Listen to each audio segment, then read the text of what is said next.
Bonjour les amis et bienvenue dans cette vidéo dans laquelle on va parler du Single Sign-On ou le SSO. Donc c'est un concept ou c'est un besoin que vous allez rencontrer très certainement dans vos déploiements BigIP APM. Donc on va voir ce que c'est exactement le SSO, puis on va voir comment le configurer et on va voir aussi une notion importante qui s'appelle le SSO Credential Mapping. Donc le SSO sur F5 APM se base sur ce qu'on appelle le Credential Mapping. Donc on va voir ce que c'est exactement. Alors le SSO, pour comprendre le SSO, on va voir un exemple sans SSO et un exemple avec SSO de déploiement d'application derrière le F5 APM. Donc tout d'abord l'exemple sans SSO, lorsqu'un utilisateur s'authentifie sur son BigIP APM en fournissant bien sûr ses identifiants login, mot de passe.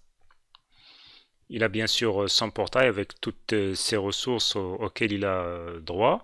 Donc lorsqu'il essaye de se connecter vers une ressource, donc cette ressource-là, par exemple une ressource OA, va lui présenter sa propre page d'authentification. Donc là, l'utilisateur aura à saisir encore une fois son login et mot de passe pour s'authentifier sur OA. Ainsi de suite, pour les autres applications, c'est pareil. S'il essaye d'aller sur une application intranet ou CRM ou autre, pareil, il va devoir fournir ses identifiants encore une fois pour s'authentifier sur cette application. Donc cela peut être très lourd pour plusieurs personnes, surtout que des fois le même login mot de passe utilisé ici est le même qui est utilisé sur cette application, sur celle-ci, sur l'autre, etc., etc. C'est des login mots de passe qui sont enregistrés dans un back-end, par exemple un Active Directory. Donc au lieu que l'utilisateur saisisse son identifiant une première, une deuxième, une troisième fois, etc., le SSO permet à cet utilisateur de ne saisir son login mot de passe qu'une seule fois. Donc on va voir l'exemple avec SSO. Donc on a dit le SSO permet à l'utilisateur de saisir ses identifiants une seule fois et le F5 APM va réutiliser ces identifiants pour authentifier l'utilisateur sur les autres applications à l'intérieur du BigIP APM. Donc on regarde l'exemple. L'utilisateur fournit ses identifiants au F5. Donc il a bien sûr accès à son portail et lorsqu'il clique sur une application, le F5 APM ayant déjà enregistré son login mot de passe dans une variable, dans deux variables de session, si on a un login et un mot de passe, bien sûr deux variables de session, il va réutiliser ces login mot de passe à partir de ces variables de session pour faire l'authentification à la place de l'utilisateur sur les applications publiées. Donc, lorsque l'utilisateur va cliquer sur OA, par exemple, il va directement avoir accès à sa page OA déjà authentifiée. Pareil pour les autres applications, s'il clique sur le CRM, s'il clique sur Internet, etc., etc., parce que c'est F5 qui va renvoyer les identifiants qui ont été fournis la première fois, il va les renvoyer aux applications sur lesquelles on a configuré le SSO. Donc pour configurer ce SSO là, on a besoin de faire quelques étapes bien précises. Donc tout d'abord, on doit créer un profil SSO. Donc le profil SSO, c'est là où on va définir les paramètres spécifiques à la gestion de l'authentification SSO pour chaque application. Donc on a des applications par exemple qui utilisent un formulaire pour authentifier l'utilisateur. On a d'autres applications qui utilisent une authentification HTTP. On a les NTLM, etc., etc. Donc il faut, pour nos méthodes d'authentification utilisées sur nos applications, il faut définir un profil SSO qui correspond à cette méthode d'authentification. Donc, à l'intérieur également de ce profil SSO, on spécifie les attributs spécifiques à l'application. On va voir ça dans notre démonstration. Par exemple, pour un formulaire, ça sera le nom du champ username et le nom du champ password, par exemple. Donc, il y a des applications qui vont appeler ce champ-là username et le deuxième champ password. Il y a d'autres applications qui vont l'appeler user pass, etc., etc. Il n'y a pas un standard partagé entre toutes les applications. Donc, ça aussi, ça doit être configuré sur le profil SSO. Ça permet de dire au F5 APM de lire les identifiants de l'utilisateur à partir du champ bien spécifique. Donc ensuite, une fois qu'on a créé le profil SSO, il faut affecter ce profil à l'application publiée sur le VPN. Donc il faut associer ce profil à une URL de notre application. Par exemple, si on a une application intranet, on va dire que la page intranet slash login.php ou .asp par exemple a besoin du login mot de passe qu'on a enregistré lors de l'ouverture de la session. Donc lorsque l'utilisateur va cliquer sur login.php ou bien login.asp, le F5 va récupérer le login mot de passe de sa variable de session en mémoire et va les renvoyer à cette page pour faire l'authentification d'une façon transparente à l'utilisateur. Donc vous inquiétez surtout pas si pour le moment vous ne comprenez pas bien ce que je suis en train de dire, mais lorsqu'on va faire la démonstration, vous allez voir que c'est assez intuitif et qu'on va pouvoir le faire assez facilement. Donc troisième étape, bien sûr, il faut configurer le VPE, donc notre politique, pour utiliser un agent qui s'appelle le SSO Credential Mapping. C'est cet agent-là qui va faire le mapping entre les logins et mots de passe fournis par les utilisateurs et les logins et mots de passe attendus par chaque application publiée sur notre F5 APM. Donc cet agent-là, le SSO Credential Mapping, on va le voir tout de suite, mais tout d'abord, juste une petite note concernant la configuration du SSO sur le RDP. C'est encore beaucoup plus facile que la configuration du SSO pour les applications de type web. Il suffit tout simplement d'activer le SSO sur une ressource RDP configurée sur le F5, pas plus. On n'a pas besoin de créer de profil SSO ou bien de faire du credential mapping. Donc le credential mapping qu'on a dit qu'on va utiliser pour les applications web, qu'est-ce que c'est? Donc lorsque l'utilisateur va réussir son authentification sur l'AD, on va utiliser l'agent SSO credential mapping dans lequel on va dire tu récupères la variable session.logon.last.username et tu la mets dans une variable username qui est spécifique au SSO. Donc c'est un token SSO qui correspond au username.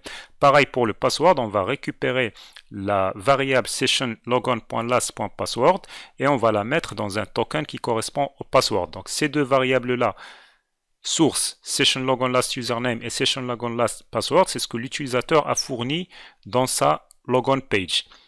Ces tokens-là, c'est ce que le F5 va garder en mémoire et qu'il va envoyer aux applications aux applications sur lesquelles on souhaite activer le SSO. Donc on va voir ça tout de suite sur notre démonstration.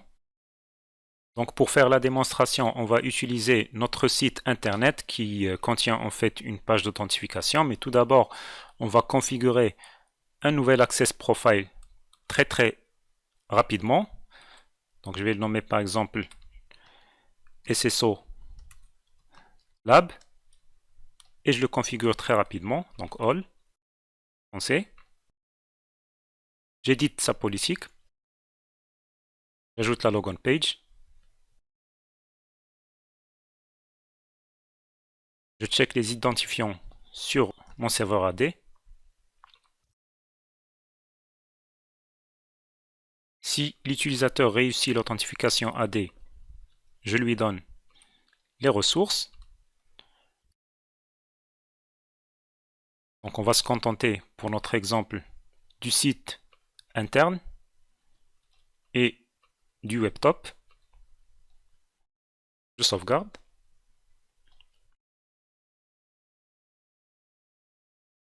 J'autorise bien sûr.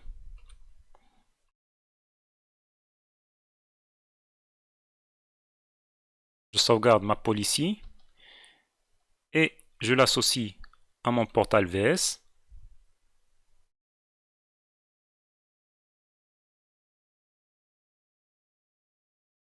Et c'est sur Lab. Je sauvegarde. Et là, je vais me connecter pour faire un test avant le SSO. Donc user 1, password 1 sur l'Active Directory. Je vais sur mon site interne. Et là, tout en bas, vous avez le lien Login Page. Donc là, si vous fournissez le même login, mot de passe, ou bien un autre si vous souhaitez aussi, user 2, password 2. Donc on a pu se connecter avec user 2. On peut se connecter également avec user 1.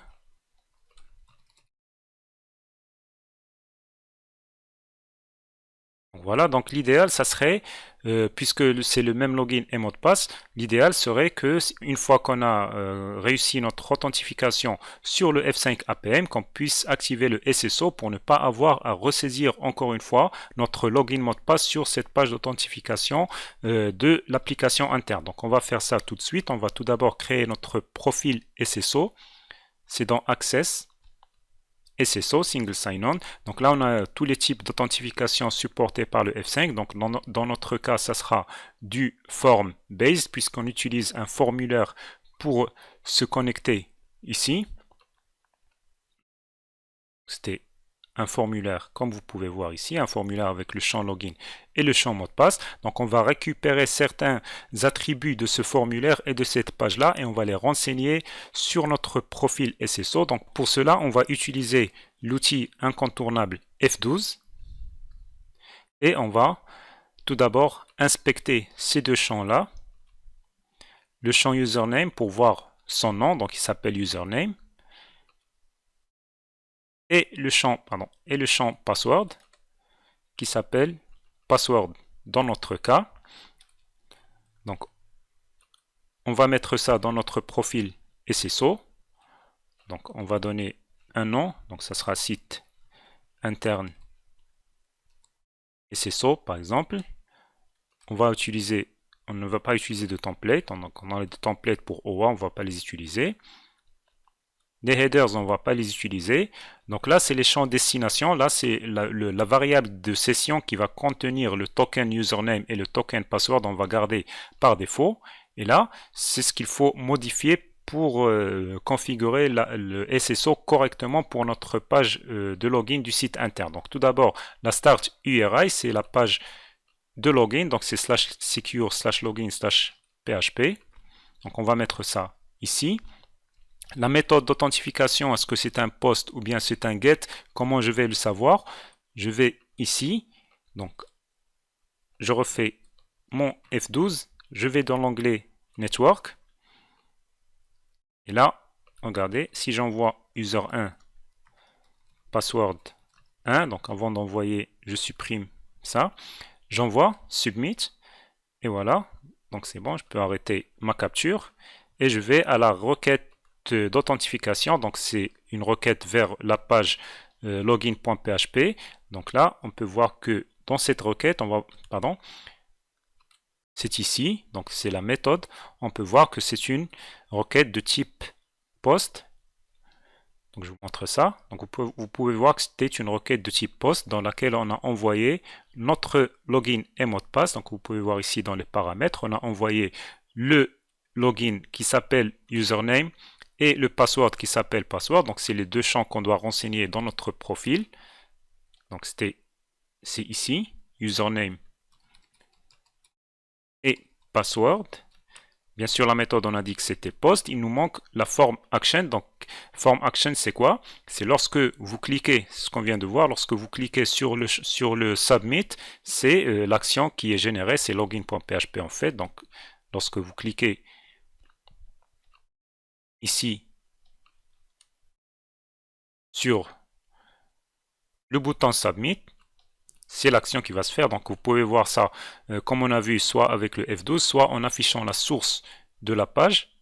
Donc on va inspecter cet élément et on va voir ici dans la balise formulaire, vous avez l'action login.php qui correspond en fait à /secure/login/.php. Donc on va mettre ça ici dans action.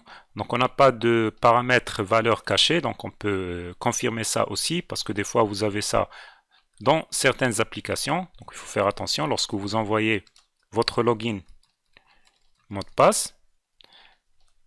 Donc ici notre requête post paramètres, on n'a pas d'autres logins, d'autres données à part username et password, d'autres données qui sont cachées. Donc dans notre cas, on va garder ça vide.